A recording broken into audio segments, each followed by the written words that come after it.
Okay, I'm making a quick video here. This is a 2006 Yamaha Grizzly or Rhino motor. When you're sealing the case, um, do not put a lot of Yamaha bond along here. Just put a very thin coat. I myself put it on both cases, my side, but very thin. Some people recommend just putting it on one side. I had a lot of scratches on this is my spare case, but I have another case and I had a lot of scratches, and so I put a little extra where any scratches were, imperfections. And so yeah, go really light, and then when you're wiping it off, kind of especially wipe off this back side so that there's none in the motor, because you don't want it to go into the oil filter with a screen on the bottom of the oil pump. So you don't want this. It might not cause any problems, but it could clog up your screen. In fact, when I pulled one of my motors apart, there was a bunch of stuff on the screen. I don't know what it was, and it was kind of blocking. So anyway, this triangle tube right here, you're supposed to put Yamaha bond around that. And here's the other side.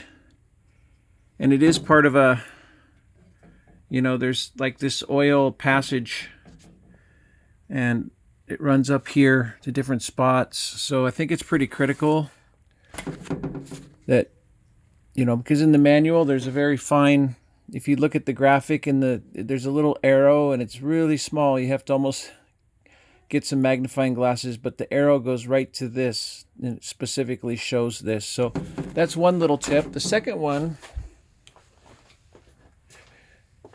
is this crankcase, this spacer. So it has these two crankshaft seals, but it doesn't really recommend it doesn't say new, so you may not need to replace these, but I ordered like every part known to man when I did this engine, because I'm the type that I wanted to get it, I don't want to have a problem with some issue down the road. It's a lot of work. It's a lot of work to take these engines apart, and there's a lot of parts. All my new seals for various parts of the motor. And the last thing you want is some item that has an issue. The seal here, part of the crankshaft. I did put a new crankshaft in there. I just went with the hot rods because I'm building this stock. It's going to be used just for trail riding, and there's going to be no big time mudding or racing or jumping or anything like that. It's just purely for transportation, trail riding, maybe a little utility work from time to time. So anyway, the question is, you may not need to replace these two seals, but I already have them, so I decided to do it. And so this is just a little video on how to detach. It's got this, I've never myself seen one of these. And by the way, I don't profess to be a professional in any way. I'm a weekend warrior. It's the first time I've ever rebuilt a Rhino motor. I hope I get everything put back together right. But anyway, how I was able to get this detached is I used the corner of a piece of wood because I didn't want to scratch, and this ring kind of slides out. So what I did is I put pressure right on the ring on the bottom, so it pushes the ring up like that.